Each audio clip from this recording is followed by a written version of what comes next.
Welcome to Nanak classes. आज है 13 मार्च 2019 और 13 मार्च 2019 के जितने भी राजस्थान करंट अफेयर्स के क्वेश्चन बनते हैं आज हम उनका डिस्कशन करेंगे। पूरा वीडियो ध्यान से देखना और लास्ट में मैं आपसे एक क्वेश्चन पूछूंगा जिसका जवाब आपको कमेंट बॉक्स में देना है। दोस्तों वीडियो शुरू करने से पहले आपको बता दूं, आप हमारे इस नानक क्लासेज चैनल को सब्सक्राइब कर लें और सब्सक्राइब करने के बाद इसके पास लगे बेल आइकन के घंटे को जरूर दबा लें। दोस्तों वीडियो अच्छा लगे तो लाइक और शेयर करना न भूलें। आपके पास स्टडी लेवल के जितने भी फेसबुक व्हाट्सएप टेलीग्राम पे ग्रुप है आप उनमें शेयर जरूर कर दें। तो शुरू करते हैं आज के मोस्ट राजस्थान करंट अफेयर्स के क्वेश्चन। पहला क्वेश्चन है, डीआरडीओ ने प्रदेश के किस क्षेत्र में पिनाक गाइडेड रॉकेट का सफल परीक्षण किया है? डीआरडीओ ने प्रदेश के किस क्षेत्र में पिनाक गाइडेड रॉकेट का सफल परीक्षण किया है? तो यह किया है पोखरण फायरिंग रेंज में। पोखरण कहाँ पे है? जैसलमेर के अंदर इसका सफल परीक्षण है किया गया। तो हाल ही में भारत और पाकिस्तान के बीच तनाव को देखते हुए ये परीक्षण है किया गया। इसका जो इस रॉकेट का जो निशाना होता है वो अचूक निशाना है। यह एडवांस रॉकेट जीपीएस जैसे नेविगेशन सहित अत्याधुनिक नियंत्रण प्रणाली से युक्त है। इसकी खासियत है थल सेना ने 1999 में कारगिल युद्ध में भी इसका इस्तेमाल किया था। तो हाल ही में डीआरडीओ ने पिनाक गाइडेड रॉकेट का सफल परीक्षण पोखरण फायरिंग रेंज जैसलमेर से किए। अब डीआरडीओ ने किया तो डीआरडीओ की बात करें, डीआरडीओ की फुल फॉर्म होती है defence research and development organisation. Defence research and development organisation, इसकी स्थापना हुई थी 1958 में और डीआरडीओ का जो हेडक्वार्टर है वो कहाँ पे है? नई दिल्ली के अंदर। और वर्तमान में अध्यक्ष हैं एस क्रिस्टोफर। कौन है? एस क्रिस्टोफर इसके वर्तमान अध्यक्ष हैं। और रक्षा मंत्री है भारतीय रक्षा मंत्री है निर्मला सीतारमण। तो ये इंपॉर्टेंट क्वेश्चन है। एक रक्षा अनुसंधान है डीआरडीओ जिसका हेडक्वार्टर नई दिल्ली के अंदर। एक इसरो और है, इसरो ये भी संस्था है वैज्ञानिक पद्धति की। तो इसरो के वर्तमान अध्यक्ष हैं के सिवान। कौन है? के सिवान। तो ये इंपॉर्टेंट क्वेश्चन। और पोखरण के पास रामदेवरा है जो बाबा रामदेव के मेले के लिए प्रसिद्ध है। सांप्रदायिक सद्भाव का सबसे बड़ा मेला पोखरण के अंदर लगता है जिसको मारवाड़ का कुंभ भी कहा जाता है। तो ये इंपॉर्टेंट क्वेश्चन परीक्षा की दृष्टि से बन जाता है। चलते हैं नेक्स्ट क्वेश्चन की तरफ। राष्ट्रीय मूट कोर्ट प्रतियोगिता में राष्ट्रीय स्तर पर अवार्ड प्राप्त किया है। तो राष्ट्रीय मूट कोर्ट प्रतियोगिता हुई, उसमें राष्ट्रीय स्तर पर अवार्ड प्राप्त किया है। तो ये प्राप्त किया है ओजस्वी मिश्रा ने। किसने? ओजस्वी मिश्रा ने प्राप्त किया। और इन्हें ये अवार्ड किसके द्वारा दिया गया? तो उच्चतम न्यायालय के पूर्व मुख्य न्यायाधीश दीपक मिश्रा के द्वारा इनको अवार्ड दिया गया। और ये जो आयोजन प्रतियोगिता होती है ये विश्वविद्यालय स्तर पर आयोजित होती है।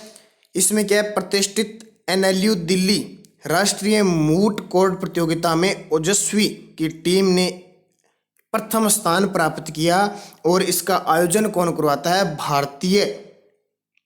भारतीय निष्पर्धा आयोग करवाता है। भारतीय प्रतिस्पर्धा आयोग है वो इसका आयोजन करवाता है। तो ओजस्वी मिश्रा को ये अवार्ड प्राप्त हुआ है उच्चतम न्यायालय के पूर्व न्यायाधीश दीपक मिश्रा के द्वारा जो 45वें मुख्य न्यायाधीश थे। और वर्तमान में रंजन गोगोई जो 46वें मुख्य न्यायाधीश हैं। चलते हैं नेक्स्ट क्वेश्चन की तरफ।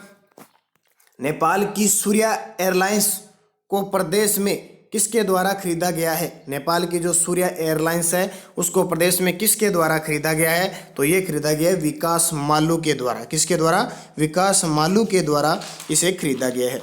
अब विकास माल्लू ने, एक माल्लू परिवार के विकास माल्लू, उन्होंने खरीदा किसके माध्यम से खरीदा? तो दिल्ली की एक ग्रुप है कुबेर ग्रुप, दिल्ली की एक कंपनी है कुबेर ग्रुप, उसके माध्यम से, उसके अधिग्रहण से इस नेपाल की सूर्या एयरलाइंस को खरीदा है। तो कुबेर ग्रुप के माध्यम से माल्लू परिवार के विकास माल्लू ने इस नेपाल की सूर्या एयरलाइंस को जीता है। और अब इसका नाम, पहले ये इसका नाम था सूर्या एयरलाइंस, अब इसका नाम बदल कर हो जाएगा कुबेर एयरलाइंस कर दिया जाएगा। क्या कर दिया? कुबेर एयरलाइंस कर दिया जाएगा। अब ये कुबेर ग्रुप क्या है? तो कुबेर ग्रुप का भारत में कुबेर गुटखा, खैनी और भुजिया का कारोबार है। और इसके अधिग्रहण और इसके माध्यम से इस विकास माल्लू ने नेपाल की सूर्या एयरलाइंस है वो खरीदी है। तो ये इंपॉर्टेंट है। अब इससे पहले एयरलाइंस एक ही हवाई सेवा प्रदान करती थी। अब जैसे जैसे इसका विकास किया जाएगा और भी हवाई सेवाएं शुरू कर दी जाएगी। चलते हैं नेक्स्ट क्वेश्चन की तरफ।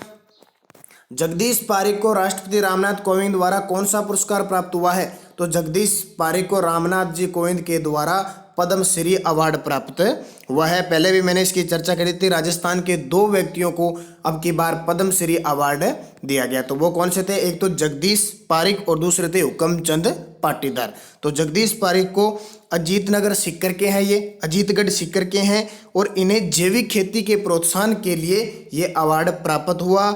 इन्होंने 25 किलो की गोभी उगाकर रिकॉर्ड बनाया था, 25 किलो की गोभी। तो जगदीश पारिक और हुक्मचंद पाटीदार 2 को 2019 के अंदर पद्मश्री अवार्ड दिए गए थे। भारत का सर्वोच्च सम्मान होता है भारत रत्न, फिर होता है पद्म विभूषण और फिर होता है पद्म भूषण और एक है पद्म श्री। तो ये इंपॉर्टेंट क्वेश्चन है परीक्षा की दृष्टि से। चलते हैं नेक्स्ट क्वेश्चन की तरफ। बाल आयोग व चाइल्ड हेल्पलाइन के बारे में पाठ्यक्रम में शामिल करने का फैसला किस राज्य सरकार ने लिया है? तो बाल आयोग और चाइल्ड हेल्पलाइन के बारे में पाठ्यक्रम में शामिल करने का निश्चय राजस्थान सरकार ने लिया है। हाल ही में राज्य सरकार यानी प्रदेश कांग्रेस सरकार बनी है तो काफ़ी अलग अलग नियम बनाती जा रही है। जैसे अभी पुलवामा हमले में शहीद हुए जवानों को भी पाठ्यक्रम में शामिल करने का निर्णय लिया है और जो वीरता दिखाने वाले अभिनंदन वायुसेना विंग कमांडर को भी इन्होंने पाठ्यक्रम में शामिल करना किया है। अब ये चाइल्ड हेल्पलाइन नंबर है कितने? तो 1098 चाइल्ड हेल्पलाइन नंबर है। ये इंपॉर्टेंट क्वेश्चन है। पहली से 8वीं कक्षा तक की किताबों में इसको शामिल किया जाएगा। तो ये भी इंपॉर्टेंट क्वेश्चन परीक्षा की दृष्टि से 1098। चलते हैं नेक्स्ट क्वेश्चन की तरफ।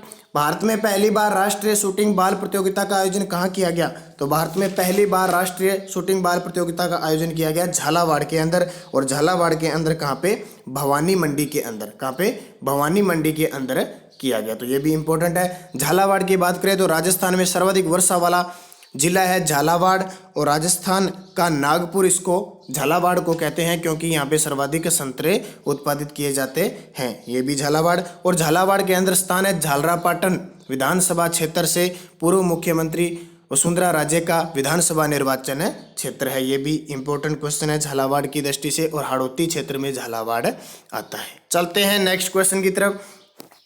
राजस्थान का कौन सा जिला सोलो टूरिज्म के अंतर्गत संपूर्ण भारत में चौथे स्थान पर आ गया है? तो राजस्थान का जयपुर जिला है वो संपूर्ण भारत में सोलो टूरिज्म के अंतर्गत चौथे स्थान पर आ गया। पहले स्थान पर है वाराणसी, दूसरे पर अमृतसर, तीसरे पे गोवा और 4 नंबर पर राजस्थान की राजधानी जयपुर को शामिल किया गया है। नेक्स्ट क्वेश्चन है। राज्य में स्वतंत्रता सेनानियों की पेंशन 20,000 प्रति माह से बढ़ाकर कितनी कर दी गई है? तो 20,000 प्रति माह से बढ़ाकर कर दी गई है 25,000 रुपये प्रति माह कर दी गई है। ये प्रदेश कांग्रेस सरकार के मुख्यमंत्री अशोक गहलोत जी ने इसका फैसला लिया है 25,000 रुपये। और इनकी चिकित्सा सहायता कितनी कर दी है? 4,000 से बढ़ाकर कितनी कर दी है? 5,000 करने का निर्णय लिया है। तो काफ़ी पेंशन के मामले में बीमा कवर के माध्यम में और स्वतंत्रता सेनानियों के लिए काफ़ी योजनाएं और सहायता राशि दी जा रही है और उनके बढ़ोतरी की जा रही है पेंशन वगैरह में। तो चिकित्सा सहायता 4,000 से 5,000 और स्वतंत्रता सेनानियों की 20,000 से प्रति माह पेंशन से 25,000 कर दी है। इसके अलावा वृद्धावस्था जो पेंशन है वो 75 से ऊपर अब 750 की जगह 1,000 रुपये मिलेंगे और 75 से नीचे हैं उनको 500 की जगह 750 रुपये मिलेंगे। तो ये भी घोषणा की गई है सरकार के द्वारा। अब दोस्तों बात करते हैं संविधान के अनुच्छेद। अब टोटल 395 अनुच्छेद में जो परीक्षा की दृष्टि से इंपॉर्टेंट होंगे उनकी बात करेंगे और टोटल भाग है 22। तो पहले भाग की बात करें, पहला भाग और पहला अनुच्छेद। पहले अनुच्छेद में क्या है? अनुच्छेद नंबर 1 संघ का नाम और कार्य क्षेत्र ये आ जाए तो अनुच्छेद 1 में है।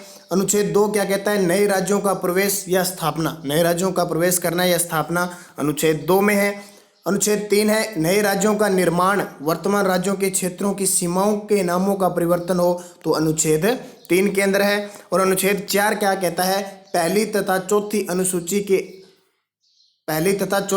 अनुसूची के संशोधन दूसरी व तीसरी अनुच्छेद के अधीन बनाई गई विधियां हैं। दूसरी व तीसरे अनुच्छेद के अधीन बनाई गई विधियां यानी दूसरी और तीसरी में संशोधन के माध्यम से या किसी भी प्रकार से चौथे में विवरण दिया गया है। तो भाग 1 में 4 ही अनुच्छेद आते हैं। 1 संघ का नाम व कार्यक्षेत्र, नए राज्यों का प्रवेश, नए राज्यों का निर्माण।